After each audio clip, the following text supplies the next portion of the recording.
5 روزہ درس عرفان القرآن مقامی ہال میں تحریک منہاج القرآن کی جانب سے 5 روزہ درس عرفان القرآن کا اہتمام کیا گیا۔ آج آخری روز مرکزی جنرل سیکریٹری تحریک منہاج القرآن مولانا خرم نواز گنڈا پور اور مولانا علامہ منہاج الدین نے تقریب سے خطاب کرتے ہوئے حضور نبی اکرم خاتم النبیین صلی اللہ علیہ وسلم کی شان، حیات طیبہ، ایمان اور دین اسلام کی تبلیغ پر روشنی ڈالی۔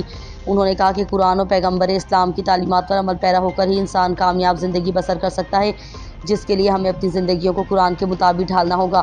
مولانا کے ان ایمان افروز بیان سے حاضرین مجلس کے ایمان تازہ ہو گئے۔ درس عرفان القرآن میں ضلع بھر سے سینکڑوں مرد و خواتین نے شرکت کی۔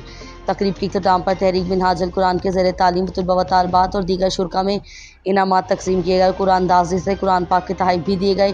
اس موقع پر MNA اسامہ حمزہ، سید حسن زبیر شاہ، سید ثقافت شاہ، کارکنان اور علاقہ بھر سے کثیر تعداد نے شرکت کی۔ آخر میں ملک کی سلامتی کے لیے خصوصی دعا فرمائی۔